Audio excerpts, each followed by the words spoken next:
हर फूल खुशबूदार नहीं होता, हर पत्थर चमकदार नहीं होता।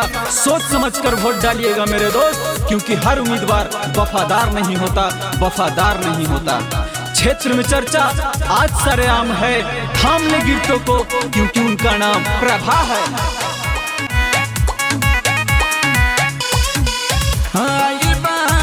तोहरे दुआरिया केने बानी सुनो ये भैया, आई बानी तोहरे दुआरिया केने बानी सुनो ये भैया। कोई न दया हम पे पर हो जहाँ मर नैया, मंगले आशीष प्रभाया ए चाची अपन प्रभा बेटी के टिकारी क्षेत्र संख्या 5 से जिला परिषद बनावे के बा। मिलके जिताई हम करी कर जोरिया, जिला परिषद बना दी हम करी कर जोरिया।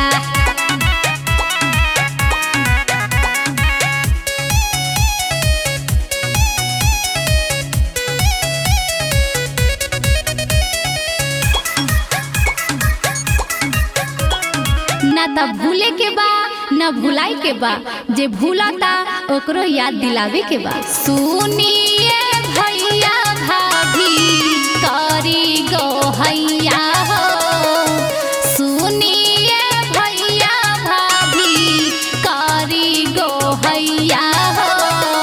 भैया आ जाए यादव के लजिया बचैहा हो,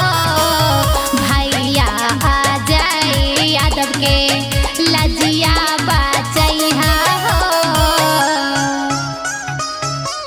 ए बाबू ए बच्चा लगता रहे बेरा प्रभा दीदी जीती हन हो। एक बार को के विश्वास देखो चाचा, मनवा के पूरा सबयास होई हो। भैया जय जब बन जइहे बारिश, मनवा के पूरा सबयास होई हो। ए भैया ए भाभी एक बार विश्वास करे के बा। विजय के झंडा लहराइहा हो, केहू के बात में न आइहा हो। विजय के झंडा लहराइहा हो, केहू के बात में न आइहा हो। वोट इनके के दे के तू अब की जीताइहा, विजय बनैहा इनके जीताइहा, विजय बनैहा इनके जीताइहा, विजय बनैहा।